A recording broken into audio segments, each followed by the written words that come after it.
Episode की शुरुआत में हमें वही फर्स्ट एपिसोड वाला सीन दिखाया जाता है जहां स्काई और रेन उसी इलीगल रेसिंग वाली साइट पर आए हुए थे।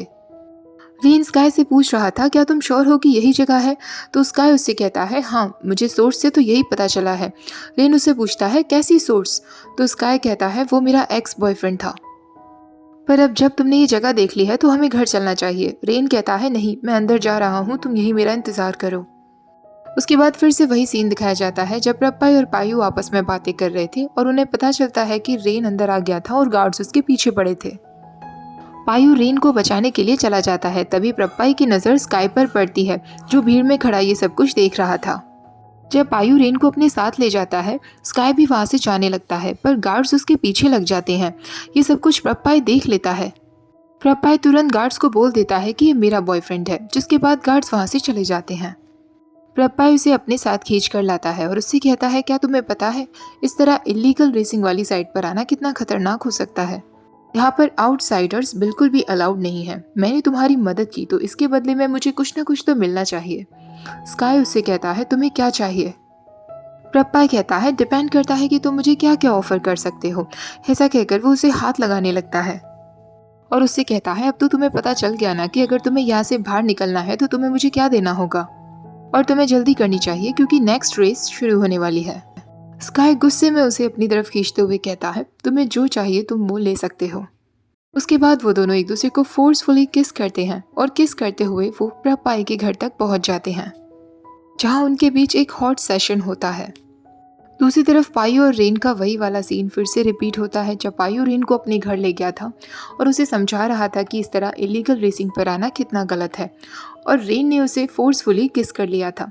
अगली सुबह जब स्काई वहां से जा रहा था तो वो रात के बारे में ही सोच रहा था जो उसने प्रप्पाई के साथ बिताई थी, और वो ये सब सोचकर कह रहा था, सब के सब एक जैसे होते हैं, ये भी उन बाकी सब लड़कों जैसा घटिया इंसान है जिसे केवल सेक्स से मतलब है। स्काई जब वहां से जा रहा था तो प्रप्पाई उससे कहता है, तुम जा रहे हो? स्काई कहता है, मेरे यहाँ रुकने का कोई सेंस नहीं बनता। प्रप्पाई कहता है, कम से कम मुझे अपना नाम तो बता दो, अपना फ़ोन नंबर तो देते जाओ। पर स्काई वहां से चला जाता है। प्रप्पाई ऑफिस जाकर स्काई के बारे में ही सोच रहा था तो उसका भाई कहता है, लगता है आप किसी के प्यार में पड़ गए हैं। तो प्रप्पाई उससे कहता है, तुम्हारा भाई वो भी किसी के प्यार में पड़ जाए?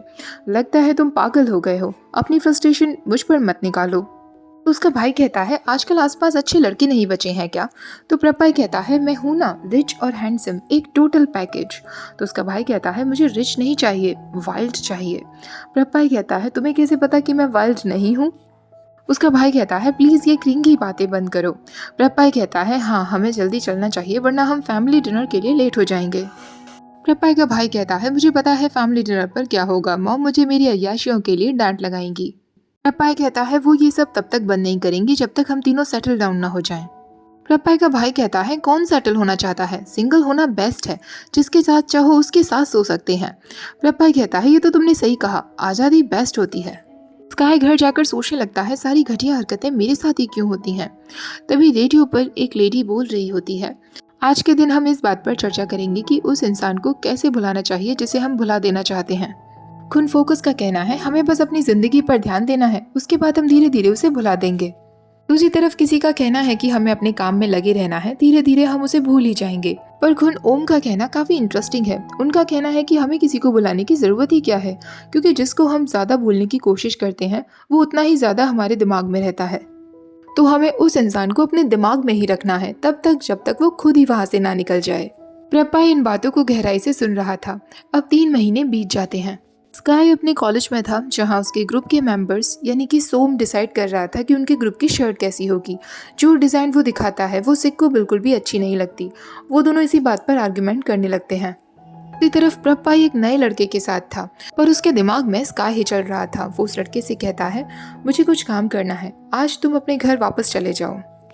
सिक और सोम की जब आर्गुमेंट बढ़ जाती है तो स्काई उन्हें रोकता है। स्काई सिक से कहता है, सोम हमारे सीनियर हैं, हमें उनका डिसीजन मानना चाहिए। पर सिक और सोम में फिर भी आर्गुमेंट हो रही थी। सोम वहां से चला जाता है। सिक भी खुद के दिमाग को शांत करने के लिए वही मेडिटेशन करने के लिए बैठ जाता है। पल स्काई से कहती है, मुझे माफ कर दो स्काई, प्लीज सोम आजकल बहुत ज्यादा मूडी हो गए हैं। स्काई कहता है, कोई बात नहीं, मैं समझ सकता हूँ। पल उससे कहती है, वैसे तुम्हारे आजकल क्या हाल चाल है? तुम्हें अगर मेरी ज़रूरत हो तो प्लीज़ मुझे ज़रूर बताना। स्काई उससे कहता है तुम ऑलरेडी स्टडीज में और स्टूडेंट क्लब्स वर्क्स में काफ़ी अच्छी हो, ना कि रेन की तरह। वो बहुत एनोइंग है। उसने कहा था कि वो इन क्लब वर्क में मदद करेगा, पर वो अभी तक दिखा भी नहीं है। पल कहती है ठीक है, फिर मैं पीसोम को जाकर देखती हूँ। पता नहीं वो अभी तक काम डाउन हुए भी होंगे या नहीं। स्काई अपने काम पर लग जाता है और सोचने लगता है मैं अपने आप को काम में ही बिजी रख लेता हूँ, इस तरह मेरे दिमाग में फालतू के थॉट्स नहीं होंगे। प्रपाई अपनी रेस प्रैक्टिस कर रहा था, पर उसके दिमाग से स्काई बिल्कुल नहीं निकल रहा था। जब वो प्रैक्टिस खत्म कर लेता है तो साइफा उससे पूछता है आज तुम्हारा क्या टाइम रहा। तो प्रपाई कहता है पता नहीं, मैं ध्यान नहीं दे रहा था। साइफा कहता है जहाँ तक मुझे पता है तुम्हारा ध्यान हमेशा बाइक्स पर होता है ना, फिर आज ऐसा कैसे हुआ। प्रपाई साइफा से पूछता है अगर हम किसी को अपने दिमाग से ना निकाल पाए तो इसका क्या मतलब होता है। साइफा कहता है इसका मतलब यही है कि या तो तुम उससे बहुत प्यार करते हो या बहुत ज्यादा नफरत करते हो। वैसे है कौन वो इंसान। प्रपाई टॉपिक चेंज कर देता है और उससे कहता है वैसे मौसम आज काफी अच्छा है ना। एक ब्यूटीफुल स्काई और अच्छा मौसम परफेक्ट कॉम्बिनेशन है डिसीजन मेकिंग के लिए। मैंने डिसाइड कर लिया है कि मुझे क्या करना है, मैं उसे नहीं जाने दूंगा, उसके पीछे पड़ा रहूंगा। ऐसा कहकर प्रपाई वहां से चला जाता है और साइफा सोचने लगता है मुझे तो उस बेचारे के लिए बहुत बुरा लग रहा है। स्काई अपनी कुछ बुक्स रीड कर रहा था। 11 बज चुके थे पर वो अभी तक सोया नहीं था। तभी उसे भूख लगने लगती है। वो अपने लिए कुछ लेने जा ही रहा होता है, तभी अचानक उसका फ़ोन बजता है। उसे लगता है कि वो रेन का फ़ोन है जो अपने बॉयफ्रेंड को लेकर कंप्लेन कर रहा होगा। वो प्रपाई का कॉल था। स्काई उससे कहता है कौन हो तुम।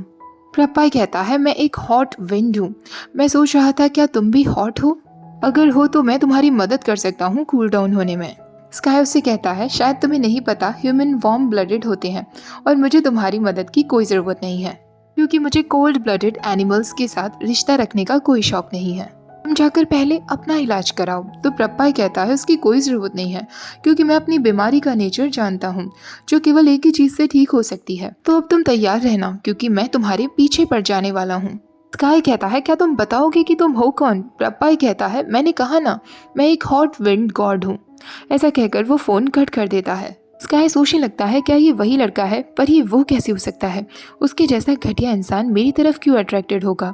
तभी फिर से प्रपाई का फ़ोन आता है। वो उसे कहता है मैं तुम्हें बताना चाहता था कि अगर तुम मुझे घटिया इंसान बुलाओ तो मुझे कोई प्रॉब्लम नहीं है। फ़ोन कट हो जाता है। एक बार फिर से फ़ोन आता है, पर इस बार वो रेन का फ़ोन था। पर स्काई गुस्से में उससे कह देता है तुम्हारी प्रॉब्लम क्या है। रेन कहता है तुम मुझसे नाराज़ हो क्या। स्काई कहता है नहीं, मैं बस खाना खाने जा रहा था। रेन कहता है ठीक है फिर तुम खाना खा लो। तो उसी तरफ प्रपाई सोच रहा था मैं आज तक कभी भी इस तरीके के रूड और क्यूट लड़के से नहीं मिला। इसके साथ मुझे बहुत मजा आने वाला है। स्काई स्कूल के लिए निकल रहा होता है। उसके डोम की रिसेप्शनिस्ट जिसका नाम जॉय था वो वहां आ जाती है। वो स्काई से कहती है क्या तुमने सुना रूम नंबर 204 के कपल्स में रात भर आपस में लड़ाई हो रही थी। लड़की रात भर चिल्ला रही थी। शायद उसका बॉयफ्रेंड एक टाइम पर 2 लड़कियों को डेट कर रहा था। स्काई कहता है नहीं, मैंने इस बारे में कुछ नहीं सुना और ना ही मुझे पता। जॉय कहती है ठीक है फिर मैं तुम्हें पूरी स्टोरी सुनाती हूँ। तभी स्काई कहता है सॉरी पर मुझे क्लास के लिए लेट हो रहा है, मुझे चलना चाहिए। तभी स्काई को प्रपाई का मैसेज आता है जिसमें लिखा था आज मुझसे मिलने के लिए तैयार रहना। जब वो क्लास में बैठा था एक बार फिर उसे प्रपाई मैसेज करता है जिसमें सी यू लेटर लिखा हुआ था। जैसे ही उनकी क्लास खत्म होती है वो अपने स्टूडेंट क्लब की एक एक्टिविटी करते हैं जिसमें वो बहुत ही फनी सा डांस कर रहे थे। एक्टिविटी खत्म हो जाने के बाद सारे स्टूडेंट्स जाने लगते हैं और तब वहाँ एंट्री होती है प्रपाई की। प्रपाई को देखते ही स्काई अपना फेस छुपा लेता है और सोचने लगता है ये यहाँ क्या कर रहा है। रेन प्रपाई को देखकर कहता है आपको यहाँ आने में कोई तकलीफ तो नहीं हुई। रेन अब स्काई से कहता है स्काई तुम पीपाई को तो जानते ही होंगे ना, रेसिंग वेन्यू से बाहर निकलवाने के लिए इन्होंने ही तुम्हारी मदद की थी। स्काई कहता है नहीं मैं नहीं जानता। तो रेन कहता है कोई बात नहीं, मैं फिर से तुम्हें इनसे इंट्रोड्यूस करवा देता हूँ। ये प्रपाई है पीपायू के बेस्ट फ्रेंड। और वो प्रपाई से कहता है कि मेरा बेस्ट फ्रेंड स्काई है। प्रपाई स्काई से कहता है तो क्या मैं वैसा ही हॉट हूँ जैसा लोग मेरे बारे में बातें करते हैं। रेन प्रपाई से कहता है आप यहाँ मुझे पीपायू के लिए कुछ देने के लिए आए थे ना। प्रपाई कहता है हाँ। वो उसके हाथ में कुछ रखते हुए कहता है कि ये बहुत ही इंपॉर्टेंट चीज है, इसे केवल पायू के हाथ में देना। अभी स्काई वहां से जाने लगता है तो रेन उसे कहता है मैं तुम्हें राइड दे देता हूँ, तुम्हारे पास इतना सारा सामान है, तुम अकेले कैसे जाओगे। स्काई कहता है मैं टैक्सी ले लूंगा। तो रेन कहता है उसकी कोई जरूरत नहीं, मैं तुम्हें घर छोड़ देता हूँ। तभी प्रपाई भी स्काई से कहता है मैं तुम्हें घर छोड़ देता हूँ। और वो उसके नजदीक आकर उसके कान में कहता है रेन हमारे बारे में नहीं जानता ना, और शायद तुम ये नहीं चाहोगे कि उसे हमारे बारे में पता भी चले। क्या तुम मेरे साथ चलना चाहोगे। स्काई समझ जाता है कि वो उसे ब्लैकमेल कर रहा है और वो रेन से कहता है मैं प्रपाई के साथ ही चला जाऊंगा। रेन कहता है ठीक है फिर तुम दोनों जाओ, मैं अब घर चलता हूँ। रेन के जाने के बाद प्रप्पाई स्काई को अपनी कार की तरफ ले जाता है। प्रप्पाई जब स्काई को उसके घर छोड़ देता है तो तुरंत उसके सामने आकर खड़ा हो जाता है। स्काई उससे कहता है तुम्हें किसी और लड़के को ढूंढना चाहिए अपने साथ खेलने के लिए। प्रप्पाई कहता है मैं यहाँ नहीं होता अगर मुझे कोई और लड़का चाहिए होता तो। मैंने बहुत कोशिश की पर मैं तुम्हें अपने दिमाग से निकाल ही नहीं पाया। मैंने तुम्हारे लिए इतना कुछ किया, क्या तुम्हें मेरे लिए बिल्कुल फीलिंग्स नहीं है? तो स्काई कहता है तुम चाहे कुछ भी कह लो पर मैं तुम्हारी बातों में नहीं आने वाला, मेरा आंसर ना ही रहेगा। प्रप्पाई उससे कहता है ठीक है, जो भी कुछ हमारे बीच हुआ उस बारे में भूल जाते हैं और एक नई शुरुआत करते हैं। मेरा नाम प्रप्पाई है, मैंने कहा था ना कि मैं एक हॉट विंड की तरह हूँ। स्काई कहता है हॉट विंड? मुझे तो तुम एक साइक्लोन ज्यादा लगे थे, एक जायंट साइक्लोन। प्रप्पाई जानबूझकर इसे फनी वे में ले जाता है और नीचे देखते हुए कहने लगता है तुमने सुना जूनियर प्रप्पाई, कोई तुम्हें एक जायंट साइक्लोन बुला रहा है। स्काई उससे कहता है हो गया तुम्हारा? प्रप्पाई कहता है नहीं, अभी तक तुमने मुझे अपना नेम, अपना बर्थडे, तुम्हें खाने में क्या पसंद है, तुम्हारी फेवरेट मूवीज क्या है, इस बारे में कुछ नहीं बताया है। और मोस्ट इम्पोर्टेंटली क्या तुम्हारा कोई बॉयफ्रेंड है? स्काई उससे कहता है तुम जानना चाहते हो कि मेरा बॉयफ्रेंड है या नहीं? वो उसके कान में जाकर कहता है तुम्हारे अगले जन्म में मैं तुम्हें बताऊंगा। समझ गए मिस्टर ब्लैक जाइंट? ऐसा कहकर वो वहां से जाने लगता है। प्रप्पाई उससे कहता है मैं तो समझ गया, पर क्या तुम समझ गए? इतनी आसानी से मैं तुम्हारा पीछा छोड़ने नहीं वाला। स्काई अपने रूम में आकर सोचने लगता है विश्वास नहीं हो रहा वो लड़का कितना शेमलेस है। रेन तुम्हें मैं बिल्कुल नहीं छोड़ूंगा। प्रप्पाई जैसे लड़कों को सिर्फ सेक्स चाहिए होता है और कुछ नहीं। प्रप्पाई घर जाते हुए सोचने लगता है सच में कितना क्यूट लड़का है। तभी उसे पायु का फोन रिसीव होता है जो उससे कह रहा था तुम मेरे बॉयफ्रेंड की यूनिवर्सिटी गए बस उसे एक कॉफी रेसिप्ट देने के लिए, तुम कितने घटिया हो। तो प्रप्पाई उससे कहता है अब तो मुझे ये वर्ड एक कॉम्प्लीमेंट की तरह लगता है, अगर मैंने ये एक्सक्यूज नहीं बनाया होता तो मैं इस स्टील हार्ट वाले लड़के से कैसे मिल पाता। अगले दिन स्कूल में रेन पनिशमेंट में बैठा हुआ था और स्काई से कह रहा था मुझे माफ कर दो, मैंने तुमसे बिना पूछे प्रप्पाई को तुम्हारा फोन नंबर दे दिया, मुझे ऐसा नहीं करना चाहिए था, पर उसने कहा था कि वो तुम्हें जानता है। स्काई कहता है नेक्स्ट टाइम किसी को मेरा फोन नंबर देने से पहले मुझसे पूछ लेना। रेन कहता है मैं कह रहा हूँ ना मुझसे गलती हो गई, अब मुझे माफ भी कर दो, बैठे बैठे मेरे घुटने बहुत ज्यादा थक गए हैं। स्काई कहता है ठीक है, सिर्फ एक शर्त पर माफ करूंगा। उसके सामने कुछ डॉक्यूमेंट्स रखते हुए कहता है तुम्हें ये सारे डॉक्यूमेंट्स फिल करने होंगे, सीनियर्स से उन्हें चेक करवाना होगा और उसके बाद टीचर्स के सिग्नेचर लेने होंगे और स्टूडेंट काउंसिल में डिलीवर करना होगा। ये सब कर दो, उसके बाद मैं तुम्हें माफ कर दूंगा। रेन कहता है पर अभी तक मैंने एक सिंगल होमवर्क तक नहीं किया है, तुम ऐसा क्यों कर रहे हो स्काई? प्लीज मुझे खड़ा होने के लिए कह दो, अब मेरे घुटनों में दर्द हो रहा है। मैं प्रॉमिस करता हूँ आज से तुम्हारे फोन नंबर की सलामत अपनी जान से भी ज्यादा करूंगा। स्काई उससे कहता है अच्छी बात है, पर तुम्हें अभी 30 मिनट्स के लिए इसी तरह घुटने पर बैठना होगा और अपने हाथ भी ऊपर ही रखो। स्काई जब अपने डोम पर वापस आता है तो जॉय उसे रोक लेती है। जॉय उससे कहती है कोई यहाँ आया था और तुम्हारे लिए ये छोड़कर गया है। वो उसके हाथ में फ्लावर्स का एक बुके रख देती है जो कि सनफ्लावर्स थे। जॉय कहती है एक हॉट सा लड़का लग्जरी कार ड्राइव करते हुए यहाँ आया था और तुम्हारे लिए ये सनफ्लावर बुके देकर गया, क्या मैं जान सकती हूँ कि वो लड़का कौन था? स्काई कहता है शायद आपने गलत समझ लिया है, ये किसी और के लिए होंगे। तो जॉय कहती है नहीं, मेरे डोम में सिर्फ तुम ही एक लड़के हो जिसका नाम स्काई है, ये तुम्हारे लिए ही है। स्काई घर जाकर चेक करता है तो उन बुके के साथ एक कार्ड था जिस पर लिखा था मतलब लड़के आखिरकार तुम मेरे दिमाग से जा क्यों नहीं रहे हो। स्काई प्रप्पाई को फोन करता है और उससे कहता है अपने फ्लावर्स यहाँ से वापस ले लो। प्रप्पाई कहता है सॉरी मेरे पास इतना समय नहीं, बहुत मुश्किल से तो मैं समय निकालकर वहां तक आया था और तुम्हारे लिए सनफ्लावर्स का बुके देकर गया था। वैसे क्या तुम जानना नहीं चाहोगे कि मैंने तुम्हें सनफ्लावर्स क्यों दिए? क्योंकि सनफ्लावर्स हमेशा स्काई की तरफ फेस किए हुए होते हैं। मैं तुम्हारे लिए सन तो नहीं बन सकता, पर याद रखना कि ये स्काई पर नजर रखे हुए है। फोन कट होते ही स्काई सोचने लगता है ये इतनी चीजी लाइंस कैसे बोल लेता है, चीजी कहीं का। अब वो उस बुके से कहता है मुझे माफ कर देना, पर तुम्हारे ओनर की वजह से मुझे तुम्हें डस्टबिन में डालना होगा। हालांकि वो उस फ्लावर्स को डस्टबिन में नहीं डाल पाता। अब वो सीन दिखाया जाता है जिसमें प्रप्पाई अपनी सेक्रेटरी से पूछ रहा था आजकल टीनेजर्स को किस तरीके के फ्लावर्स पसंद होते हैं। तो उसकी सेक्रेटरी कहती है जिसको आप देने वाले हैं उसकी पर्सनालिटी के अकॉर्डिंग आपको सोचना चाहिए कि किस तरीके के फ्लावर्स उन्हें देने चाहिए। प्रप्पाई कहता है मैं समझ गया, मुझे सनफ्लावर्स देने चाहिए। आज की मेरी मीटिंग कैंसिल कर देना, मैं खुद उन फ्लावर्स को देने के लिए जाऊंगा।